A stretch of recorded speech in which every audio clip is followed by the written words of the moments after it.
मदरसे मौजूद हैं, अब इन्हें पूरी तरीके से बंद कर दिया जाएगा, क्योंकि अभी हाल ही में भारत के एक राज्य के द्वारा मदरसा बोर्ड को पूरी तरीके से बैन कर दिया है। अब तक इन्हें मदरसा के अंदर जो भी फंडिंग मिला करती थी उसे भी पूरी तरीके से खत्म कर दिया गया है। और जैसे ही भारत के एक राज्य के द्वारा इस प्रकार का फैसला लिया गया, उसके बाद भारत के अलग अलग राज्यों में इसकी मांग बहुत ज्यादा तेजी से उठने लगी, क्योंकि आज पूरे भारत में 17,000 से लेकर 25,000 के आसपास मदरसे मौजूद हैं। और इसी के चलते कई सारे लोगों के द्वारा लगातार विरोध किया जा रहा है कि हम सरकार को टैक्स पे करते हैं, वो मदरसा को फंडिंग देने के लिए नहीं, बल्कि स्कूल बनाने के लिए और सरकार के द्वारा अच्छे काम करें उसके लिए हम यहाँ पर टैक्स देते हैं। तो इसे लेकर भी एक नए प्रकार की बहस छिड़ गई है। आप सभी जानते हैं कि असम के सीएम हेमंता बिस्वा शर्मा कई बार मदरसे के स्टेटमेंट को लेकर चर्चा में रहते हैं और इनके द्वारा भी मदरसा बंद करने को लेकर कई बार एक्शन लिए गए हैं। तो अब पूरा भारत जो है लगातार इसकी डिमांड कर रहा है कि जितने भी मदरसे हैं अब उन्हें बंद कर देना चाहिए। तो मदरसा बंद करने की बात के ऊपर मुस्लिम संगठन की तरफ से किस प्रकार से प्रतिक्रियाएं दी गई है उसके बारे में भी आज की इस वीडियो में हम चर्चा करेंगे। और अभी हाल ही में कौन से राज्य के द्वारा मदरसा बंद कर दिया है और कौन से राज्यों के अंदर चर्चा चल रही है बंद करने को लेकर, उसके बारे में भी आज के इस वीडियो में हम चर्चा करेंगे। शुरुआत करते हैं आज के इस वीडियो की। अब हुआ क्या था जरा सुनिएगा। बात है 2024 की, क्योंकि यह सिलसिला जो अभी मदरसा बोर्ड को बंद करने का बहुत ज्यादा चर्चा में आया, इसकी शुरुआत 2024 के अंदर हुई थी। हुआ क्या था 2024 के अंदर एनसीपीसीआर के द्वारा, अब ये एनसीपीसीआर क्या है, तो एनसीपीसीआर की फुल फॉर्म होती है national commission for protection of child rights, यानी कि बच्चों के अधिकार से रिलेटेड सरकार के द्वारा एक संस्था बनाई गई है जो देखती है हर एक क्षेत्र के अंदर, हर एक राज्य के अंदर कि बच्चों को जरूरी शिक्षा जो मिलनी चाहिए वो मिल रही है या नहीं मिल रही है। तो जब एनसीपीसीआर के द्वारा इनकी टीम जो है हर राज्य के अंदर पहुंची तो इन्होंने पाया कि ऐसे कई सारे मदरसा बने हुए हैं जहां पर बच्चे शिक्षा प्राप्त कर रहे हैं, पर वो शिक्षा किसी काम की नहीं है। इनके द्वारा कहा गया कि वो शिक्षा किसी काम की नहीं है, क्योंकि उसके अंदर फॉर्मल सब्जेक्ट ही नहीं है। जैसे साइंस होना चाहिए, मैथ्स होना चाहिए, इंग्लिश, हिंदी, ये जो सब्जेक्ट होने चाहिए ये किसी प्रकार से नहीं है। उनके एजुकेशन सिस्टम में ऐसा कोई सिलेबस दिखाई नहीं देता है। यही बातें देखते हुए ये बहुत ज्यादा परेशान हो गए और एनसीपीसीआर के द्वारा एक फैसला किया गया कि काम किया जाए, भारत के अंदर जितने भी राज्य और केंद्र शासित प्रदेश हैं उन सबको एक चिट्ठी लिखी जाए। फैसला किया गया और दिसंबर 2024 के अंदर एनसीपीसीआर के द्वारा हर एक राज्य के अंदर एक चिट्ठियां डाल दी गई। हर एक मुख्यमंत्री और राज्यपाल के पास में इसकी चिट्ठियां पहुंच गई। उसमें कहा गया कि हमने ये जांच करके पाया है कि 6 से 14 साल के बच्चों को अनिवार्य रूप से सरकार ने बोल रखा है कि भाई शिक्षा मिलनी चाहिए, ये क्या है, राइट टू एजुकेशन है, उनके शिक्षा का अधिकार है। पर ऐसा होता दिखाई नहीं दे रहा है। जो 6 से 14 साल के बच्चे हैं उन्हें वाकई में जिस शिक्षा की जरूरत है वो शिक्षा नहीं मिल पा रही है। और इसके साथ ही हमने ये पाया है हमारी जांच पड़ताल में कि कुछ मदरसे ऐसे हैं कई सारे राज्यों के अंदर जहां मदरसों के अंदर पढ़ाने वाले जो मौलवी होते हैं वो उनके पेरेंट्स से बिना पूछे उनका एडमिशन ले लेते हैं, यानी कि माता पिता को पता भी नहीं है और उनका बच्चा कहां जा रहा है, मदरसा के अंदर पढ़ने के लिए जा रहा है। इसलिए इसके ऊपर किसी न किसी प्रकार का एक्शन लेना जरूरी है। जैसे इस प्रकार की बातें सामने निकल के आती हैं, एक्शन की बात आई तो एक नारेबाजी शुरू हो गई। और नारेबाजी इस प्रकार की कि भारत के अंदर जितने भी मदरसा है और मदरसा को लेकर जो एजुकेशन बोर्ड बनाया गया है जो केवल नाम मात्र का है, इसमें एजुकेशन, तो इसे पूरी तरीके से बंद कर देना चाहिए। जैसे इनके द्वारा इस प्रकार की बात की गई, एनसीपीसीआर के द्वारा कहा गया कि भाई हम जिस प्रकार से काम करते हैं, यानी कि गवर्नमेंट जिस प्रकार से काम करती है वो हमें कुछ नहीं दिखाई दे रहा है ऐसा, तो एक काम किया जाए। एनसीपीसीआर ने यह कहा कि एक काम किया जाए, जितने भी राज्य हैं उन सब से मेरा ये अनुरोध है कि मदरसा को जो पढ़ाई से रिलेटेड जो फंडिंग होती है, मदरसा के अंदर जितनी भी फंडिंग होती है, या तो इसे पूरी तरीके से कैंसिल कर दिया जाए या फिर इस फंडिंग को धीरे धीरे कम कर दिया जाए, ये इनके द्वारा कहा गया। दूसरा, जितने भी मदरसा हैं उन्हें पूरी तरीके तरीके से बंद कर देना चाहिए। तीसरी बात यहाँ पे की गई कि जो स्टूडेंट मदरसा के अंदर पढ़ाई कर रहे हैं, चाहे लड़का हो या लड़की, उन्हें वहां से निकालकर सरकारी स्कूल या फिर प्राइवेट स्कूल के अंदर उनका एडमिशन करवाना चाहिए। इस प्रकार की सलाह हर एक राज्य के अंदर किसने पहुंचा दी? एनसीपीसीआर के द्वारा यहाँ पर पहुंचा दी गई। इसको कुछ ज्यादा ही सीरियस लेने का काम कर दिया उत्तराखंड की सरकार ने। अब आप देखिए, यहीं से एक नया प्रकार का खेल चालू होता है और उसके बाद में पूरे भारत में आज हंगामा मचा हुआ है। ये जो आपको दिखाई दे रहे हैं, ये सीएम है उत्तराखंड के और इन्होंने इस बात को कुछ ज्यादा ही सीरियस लिया। ये आपको मैप में दिखाई दे रहा होगा उत्तराखंड। एक मिनट, एक सेकेंड दीजिएगा मुझे। ये आपको मैप में दिखाई दे रहा है उत्तराखंड। अब इस उत्तराखंड के सीएम के द्वारा एक नए प्रकार का कानून लाया गया।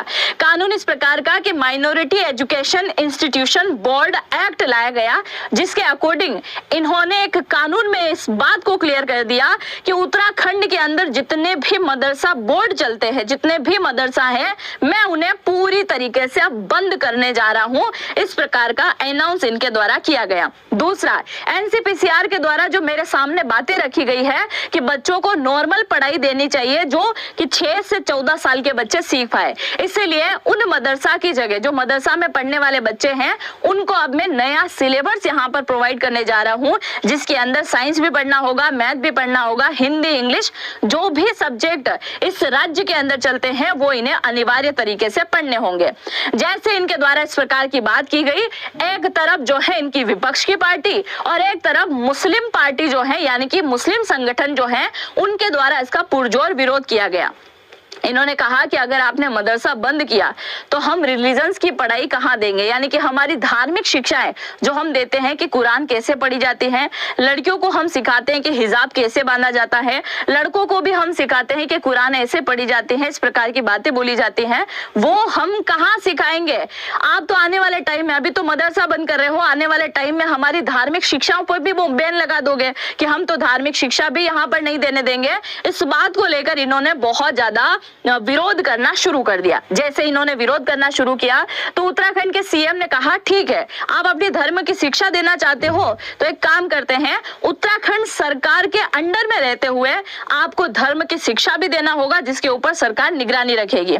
दूसरा, जितने भी क्रिश्चियन हैं, जितने भी अल्पसंख्यक हैं, वो चाहते हैं कि उनके धर्म की शिक्षा अच्छे से दी जाए, इसलिए उत्तराखंड सरकार इनके ऊपर पूरी तरीके से निगरानी रखेगी और आप अपने धर्म की यहाँ पर शिक्षा दे पाएंगे। शायद आपको इस वजह से और कोई तकलीफ नहीं हो सकती। ऐसा कहते हुए पूरी तरीके से पूरे उत्तराखंड के अंदर जो है मदरसा बोर्ड को एक तरीके से बैन लगा दिया गया।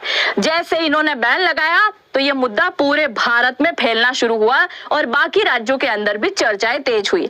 जैसे ही बाकी राज्यों के अंदर चर्चाएं तेज हुई तो कुछ लोगों के द्वारा, सामने जो महानुभाव निकल के आए थे, उनके द्वारा कहा गया, बोलते हैं कि सरकार को सबसे ज्यादा टैक्स हम देते हैं और उस टैक्स का पैसा जो है मदरसा फंडिंग में जाता है, जो कि अब हम नहीं देख सकते।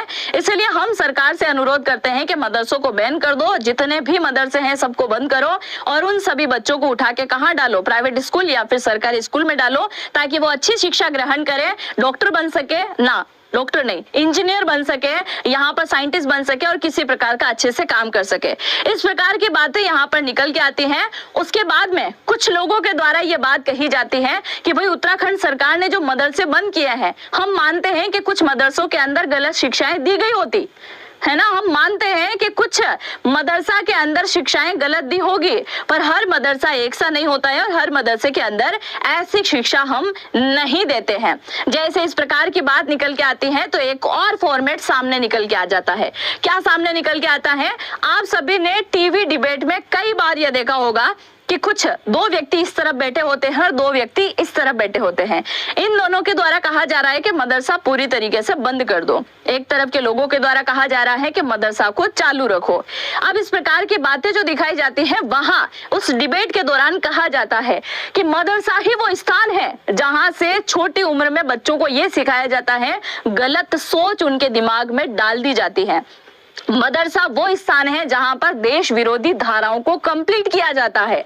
ये डिबेट की बातें मैं आपको बता रही हूं। तीसरा, ये कहा जाता है कि मदरसा ही वो स्थान है जहां से नफरत सिखाई जाती है कि दूसरे व्यक्ति से, दूसरे धर्म के व्यक्तियों से किस प्रकार से नफरत की जाए। और चौथा, गलत प्रकार की उटपटांग सी किताबें उन्हें दी जाती हैं और किताबों में जो लिखा ही नहीं है उसे भी ऐड करके सिखा दिया जाता है कि तुम्हारा ये काम है, तुम्हें ये करना चाहिए, ना कि वहां पे ये सिखाया जा रहा है कि आगे पढ़ लिख के तुम क्या बन सकते हो, क्या कर सकते हो। इस प्रकार की बातें निकल के आती है। और कुछ लोगों का कहना है कि हम तो मदरसे में केवल नमाज पढ़ना, धार्मिक रीतियां कीतियां इन सबको सिखाते हैं। अब कुछ मुस्लिम संगठन के द्वारा यह कहा गया कि उत्तराखंड सरकार ने इसको बंद किया है, ये इनका अधिकार नहीं है, यह अधिकार तो संविधान दे सकता है, सुप्रीम कोर्ट दे सकता है, और हम अब मदरसे बंद नहीं होने देंगे क्योंकि हम उन्हें बचा कर रहेंगे।